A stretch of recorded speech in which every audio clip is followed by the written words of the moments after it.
धुळे जिल्ह्यातील जामदे गावात पोलिसांनी मोठे कॉम्बिंग ऑपरेशन राबवत तब्बल 25 संशयितांना ताब्यात घेतले आहे. या कारवाईत मोठ्या प्रमाणावर मुद्देमालही जप्त करण्यात आला आहे.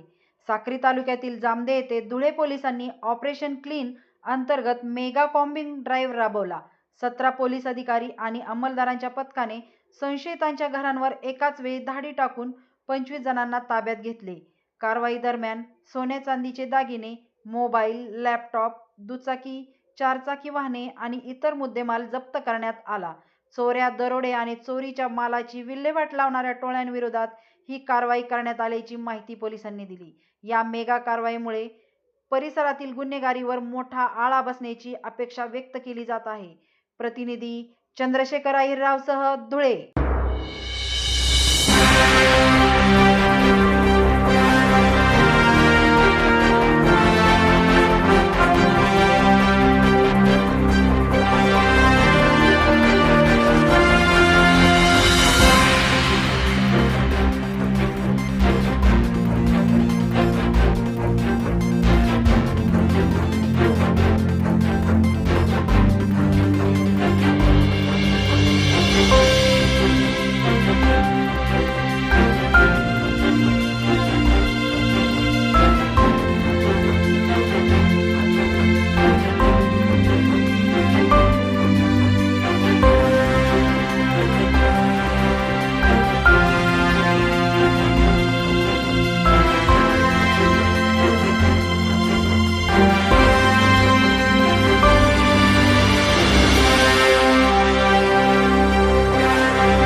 मागील काही दिवसात निजामपूर पोलीस स्टेशनच्या हद्दीतील जामदा या गावी ड्रॉप केसेसचे प्रमाण वाढले होते.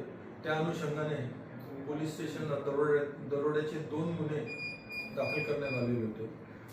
त्या अनुषंगाने माननीय SP श्री विशाल आनंद सर यांच्या आदेशाने व additional SP Shri Deore sir यांच्या मार्गदर्शनाखाली आज पहाटे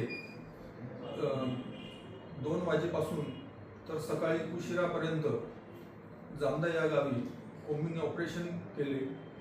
कोम्बिंग ऑपरेशन दरम्यान 25 संशयित इसम, त्याचप्रमाणे कॅश तसेच 4.80 किलो चांदी, 19 मोबाईल, 2 लॅपटॉप, 43 विना नंबरच्या व कागदपत्र नसलेल्या 2 व्हीलर व 2 4 व्हीलर असे संशयितांकडून रिकव्हर केलेले आहेत.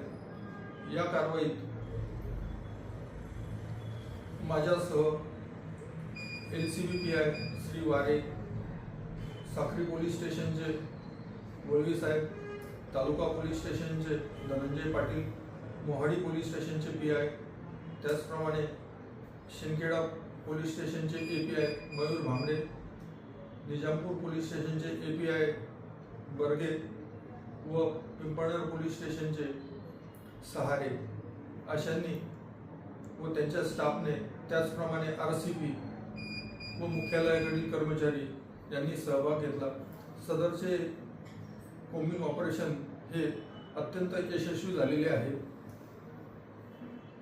याद्वारे जनतेस सांगणे आहे की सोशल मीडियावर येणारे रील्स यांच्या आमिषास बळी न पडता व आपली फसवणूक करून न घेता तारतम्याने विचार करून कुठलीही गोष्ट करावी.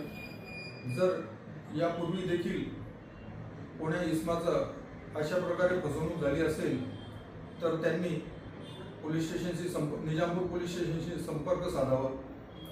यापुढे देखील वारंवार या प्रकारचे कोम्बिंग ऑपरेशन सुरूच राहणार आहे व